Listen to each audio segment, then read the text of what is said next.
Ha-ha, eau de kippers. Chateau bottled. And I had any. I found them in a polythene bag at the back of the fridge. And, would you believe, a couple of your actual tomatoes. Oh, that's right, yes. Uncle Albert invited himself round to tea, informed me what he wanted, and then got involved in Gilbert. The pigeon. We haven't actually met, but I've heard about him. Yeah, he's adopted it, or it's adopted him. I don't know which way around. Anyway, what was I saying? You were saying how good I am at making bricks out of straw. Oh, yeah. And coffee perking in a percolator. Well, there's posh. I found that at the back of the sideboard, behind a lot of back numbers of the Observer Colour supplement. Forgotten I'd got it. Girls in the office bought it as a wedding present. Yeah. Do you think that's enough toast, or should I do some more? Nah, it'd be great. All right, Chucky Face. What's up? In what respect? Well, if you've slept 1 hour in 8, my name's not Winifred Hathersage. Well, it's not. So I like to hedge my bets. Well, did you have a bad night?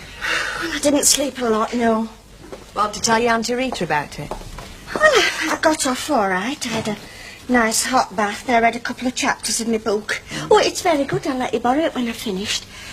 And then I must have woke up about 2, and I just lay there for an hour. Then I thought, well, this is no use, so I got up and I made a cup of hot chocolate. Well, I would have had an aspirin, only I couldn't seem to find any. And then I filled my hot water bottle again. I mean, why couldn't you sleep? Not a blow-by-blow account of what you did about it. No particular reason. I see. Wouldn't have anything to do with that car loss, would it? I can't imagine why you should think that. Well, funny enough, some girls who have just got engaged do occasionally think about the bloke they've promised to marry and wonder if they're doing the right thing. You know, little trivialities like that. I'm sorry, Rita, but I don't wish to talk about it. Oh, you don't? No, I don't. Oh. Oh, good morning, Mr. Tatlock. How are you this morning? Are you well out?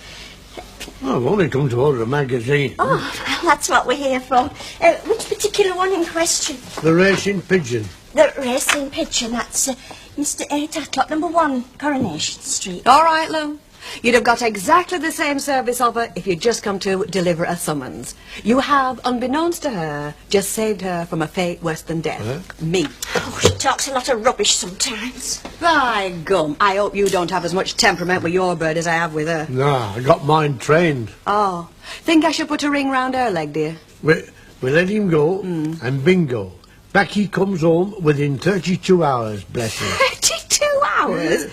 Where did they take him to? Australia? Well, Ogden and Booth reckon they only went to Stockport, but I think they went to Ireland. Well, it wouldn't take 32 hours to come back from Stockport, even if it were walking. Oh, Albert. Well, Hey, how's that pigeon of yours going? Slowly, very slowly. there's a champ in the making there. Bit more training, world class. He'll surprise a lot of you one of these days. Well, let's hope so. Yes. Packet of envelopes, love, please. Right. Full scan. And go on, I shouldn't. A bar of fruit and nut. Hey, how did you find your Janet? Who? Your Ken's Janet. She was round yesterday. Yes, that's right. I had the pleasure of a visit. Oh, you would. Coleman's grandma's cat would. Ah. Everybody would but me, but then I'm not but family. I'll have another cup. What are you going to do about Grindrod's? How do you mean, what am I going to do? They want that tender in by 2. So? You haven't finished it yet. How do you know? I never reveal my sources. Our secretary's got a very big mouth. She is just looking after our interests. I'll have it finished, typed and delivered. Fair enough? By 2 o'clock? By 2 o'clock, yeah. With my own fair hand, personally. Can I have another cup of tea? Please, sir. Another MP lashes out at Decadent Nation. Ah, they're getting at me again. Are we a decadent nation, Ken? Oh, I don't think so, not really. Might have gone a bit soft, yes, got a bit sort of complacent and things like that, confused, you know. I think mainly people are worshipping too many false gods. The affluent society. Who's affluent these days? Most of the people I know have a job making ends meet at all, let alone saving a bob or two. Right, I mean, you're lucky if you can just live off your income. So why are we complacent? Well, I'd say more apathetic. Well, people do worry, Ken, more and more. Oh, yes, they worry, don't they? They just sit there doing absolutely nothing, hoping that some miracle will come along and lift them out of the mess. But it's a world situation, Ken. We're not in it on our own. This isn't a tight little island anymore. No, we were a hell of a lot stronger when we were. Being chauvinistic again, Colonel Blimp. Just nostalgic. For the days of the Empire. That's an age you can't even claim to remember. Well, I can't remember white Christmases and stagecoaches clattering over cobblestones either, but I can be nostalgic for them. You're a romantic. Peter Pan? A man born out of his time. Uh-huh. And what was my time? I don't know. I see you as a sort of Regency buck with beautifully laundered frills and silk cravats. In other words, a bit of a pansy. An elegant gentleman. You are a gentleman, Ken. Soft and decadent. We have gone the full circle. You are getting at me. My mum always said, learn to accept compliments graciously. Did you? I never got enough to practice on. Well, here's one. You're sweet. Hey, I wasn't saying No, it I know. like But listen, have you, talking about decadence, have you decided to give your job up? What? Gosh, I'm late. Oh, I don't think I'll bother. Yeah, take the morning off. What about you? Well, I've got a meeting at 2 o'clock. I can't duck out of, but nothing of much importance before then. Playboy? Oh, yeah, do me a favour. I have to stay back an hour tonight to make up for it. Now, look, you go upstairs and have your bath, and I'll tidy this little locker. No, won't take a Oh. minute. Oh. Come on, and I'll... What's this you tell me about Janet coming round and not even bothering to... Hello, Uncle Albert. And how are you? Well, it was just that I thought you might have just popped round to say hello, and then I thought perhaps you'd been and gone again. I mean, how was I to know that you'd stayed... Oh, heck, I think I'd better go and feed Gilbert. No point. But why? 'Cause she knows you're here. She spotted you coming down the street and promptly disappeared in a puff of pink smoke. She out back. Powder in her nose. Look, have I done something to offend her or what? Well, if you have, love, it's a club. Miss Riley's been keeping out of my road and all. But look, what exactly is up with her? Something to do with this boyfriend of hers. Well, why doesn't she tell us? I mean, we are her friends. You try asking her why she's not been sleeping at nights and see what sort of a funny answer you get. Well, do you think I should? No. No, let her come out with it of her own accord. Well, I mean, will she? Well, if Mavis has anything on her mind more complicated than whether to have ham patties or mushroom patties at the reception, she'll ask our advice eventually. Well, how do you know? 'Cause that's Mavis.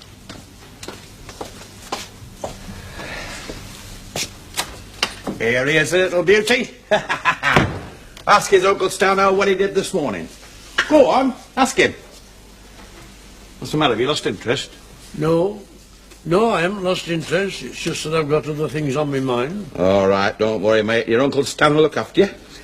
Yeah, well, look here. He's my pigeon, and I'll look after him myself, thank you very, very much. And you're not his blooming uncle. You're not even related. Well, we're partners, aren't we? Partners, yes, but that doesn't make you one at family. Got enough problems in that direction as it is. You folks nowadays, you know, they act a lot different to what they did in my day. A lot different. We've got to work out a programme for him now. You know what races he goes in.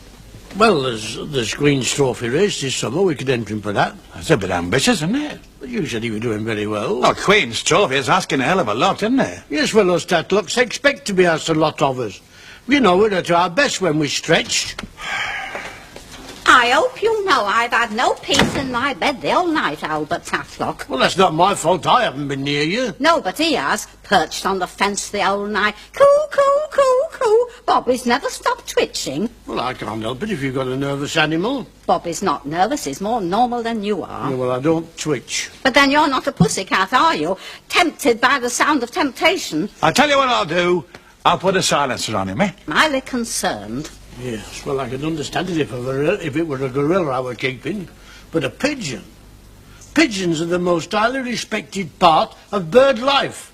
Winged aristocrats, that's what they are. And another thing, if it's good enough for Her Majesty the Queen, it should be good enough for Minnie Caldwell. I'll thank you to keep her name out of this. Yeah, not only her, but her grandfather, her great-grandfather, and her great-great-grandfather. Every one of them pigeon fanciers, every man jack of them. Well, I dare say they were, but they didn't live in a little two-up, two-down house in Coronation Street, did they? They could keep their pussies away from Moral Lawn. I expect that they had the pigeons sitting at one end of the palace and the pussies at the other. Oh, blooming neck. Stan Ogden, can't you shut her up? Nothing but lemon juice. For 3 whole days? And then they let her have a carrot or something. And how much did she lose in the end? Oh, nearly half a stone in the week.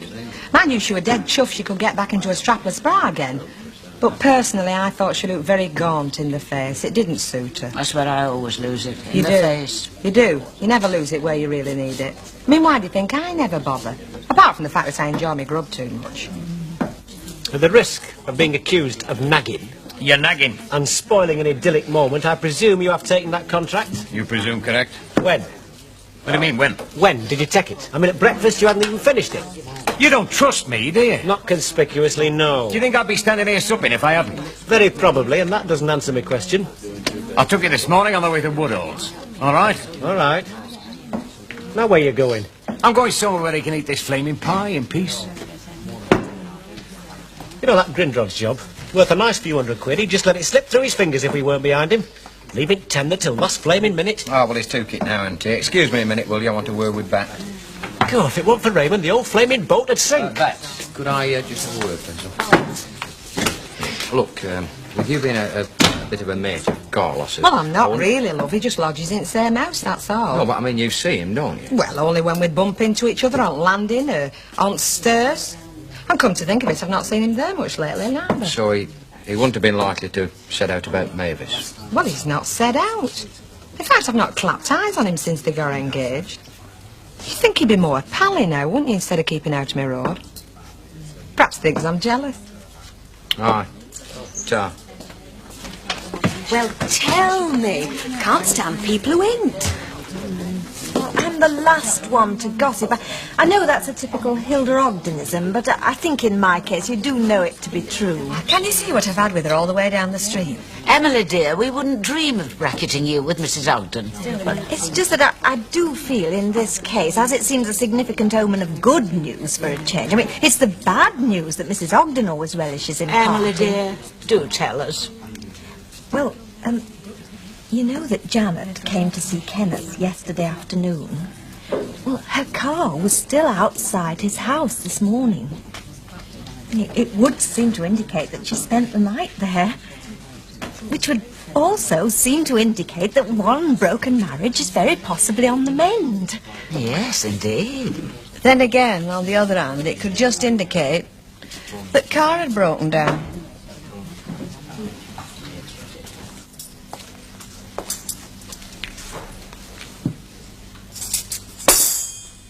No, I didn't know what to think, did I? Oh, there's nothing to think.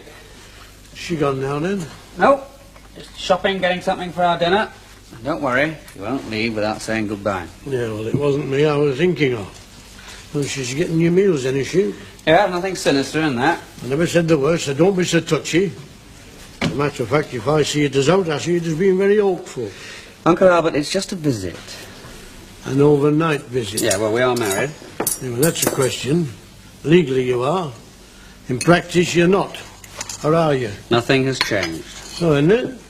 You seemed very pally when I came in this morning. Uncle Albert, sometimes people get on better when they're apart, you know, and there are some people who should not be living under the same roof, but that does not mean that they can't be pals. Good pals. And that's all that you and Janet are, eh? Good pals. For the moment, yes.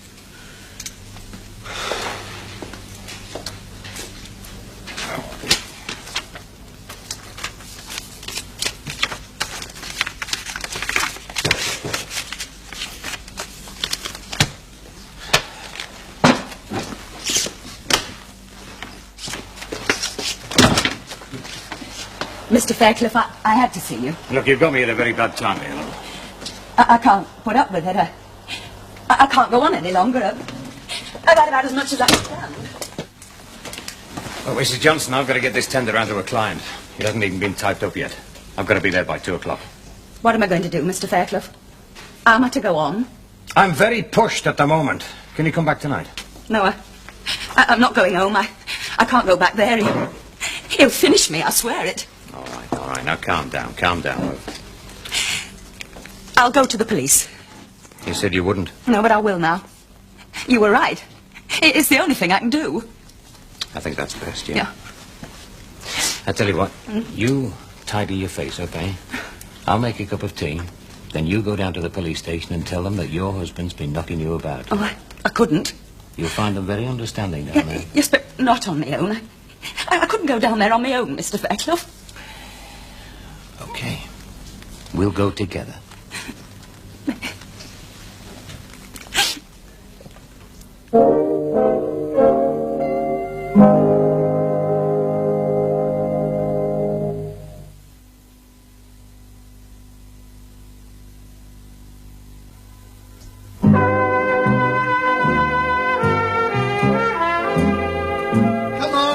Come on, Gilbert, grubs up. Come on, my little beauty.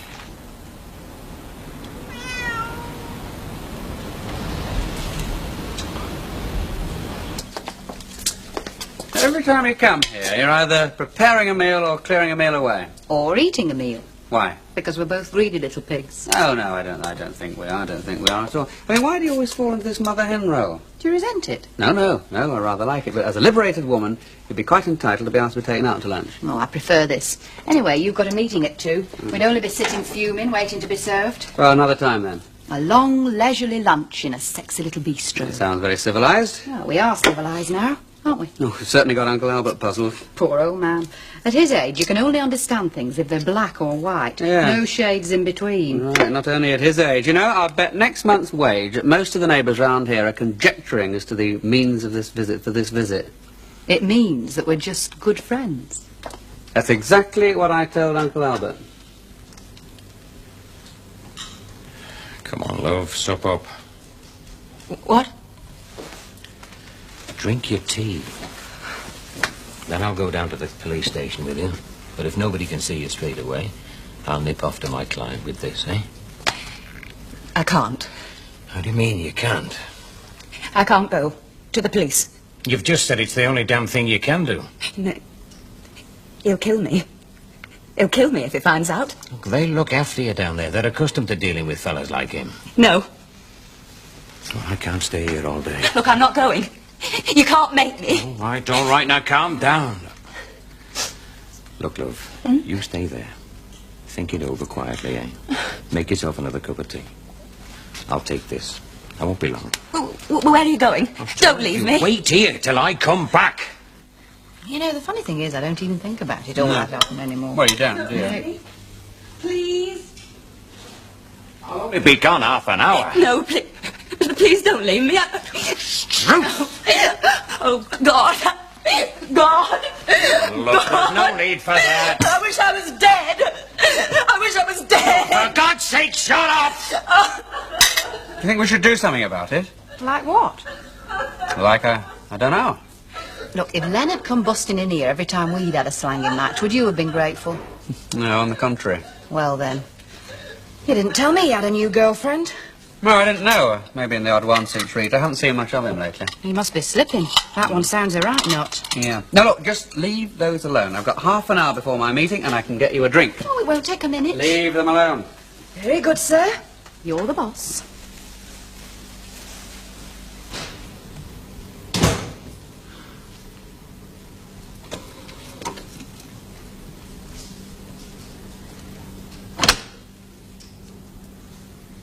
Poor little thing. What a horrible thing. Poor little thing. Well, how would you like to be gobbled up alive? Mind you, on second thoughts, it's probably the best thing that could happen to you. I could strangle that flaming muggy. Look, you don't know it was Bobby. Well, look at the evidence. Sitting on Gilbert's housetop, licking his flipping chops. I mean, what else could he expect, eh? Well, I do think you're being a little unfair, you know. Mrs. Caldwell's isn't the only cat in the neighbourhood. He was seen on the scene of the crime, wasn't he? Hundreds that bird could have made us. Flipping hundreds. I wonder if we could sue. Anyway, I think it's rotten whatever happened. I mean, Albert was getting very attached to that pigeon. He must be in a right state. I'm very sorry, Albert. I know I said some harsh things about him, but I never meant him any harm. God rest his little soul. And I'm sure my Bobby had nothing to do with it. He may have tormented him a bit, but he'd never have ate him. Not Bobby. He's not that kind of pussy. He was a very bonny bird. Aye, he were. Yes, I did say that I'd marry him. Well, I thought he loved me. Shows what a mug I am, doesn't it? All he wanted was a meal ticket. Well, he needed a permit to stop in this country. And with an English wife, he'd have no trouble. That's the only reason that he asked me. Anybody would have done, anybody fool enough to say yes. I mean, you read cases like it in the paper, but you never think it'll happen to you, do you? Why didn't you tell us? Why did you keep it to yourself, you crate egg? I thought you'd laugh. Laugh? Well, it's typical of me, isn't it? I mean, it's just the sort of thing I'd do. It's just the sort of thing any woman would do when a man says he loves her and wants her to marry him. You wouldn't make such a silly mistake. Wouldn't I? I wish I had a quid for every time I had. You mustn't blame yourself, Mavis.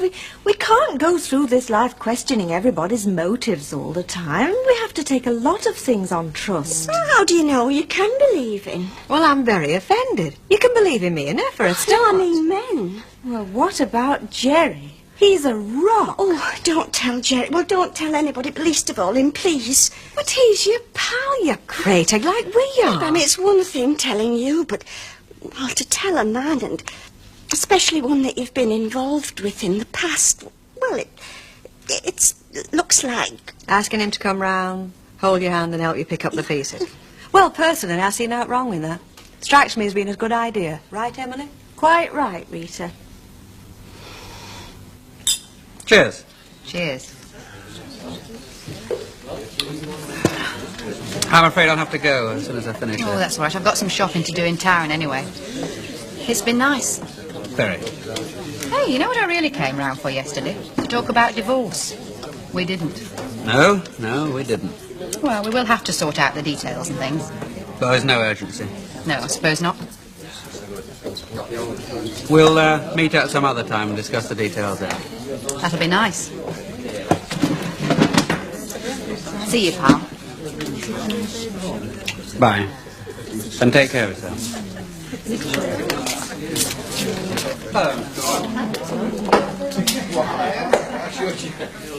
Are you thinking what I'm thinking, Mrs. Walker? Emily, for all the stars in her eyes, has read the portents quite wrong. Those two aren't getting together again. But they're not going to scratch each other's eyes out again, neither. No, they've been very sensible, dear. After all, there's enough wretchedness in this world already.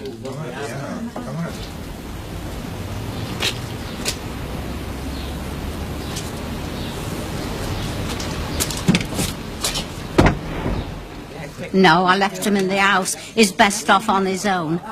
And it weren't my Bobby. I'd stake my life on it. Don't fret yourself, Mrs. Caldwell. Look, have a little drink and settle you down, eh? Bet, can we have whatever Mrs. Caldwell fancies, please, love? Yeah, and one for yourself and all.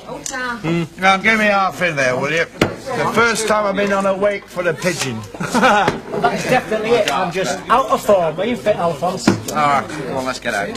We see you then, Councillor. Aye, in tonight. You want to be careful, you know. Ken, I don't suppose you've heard me bad news, else she'd have been round her. Ken! Janet! I bet she's gone home without saying goodbye. I knew she would.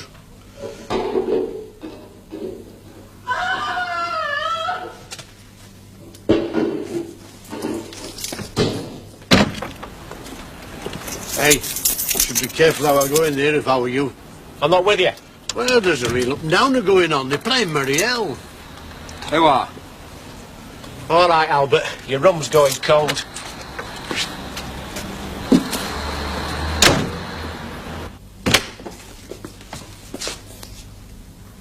What's up?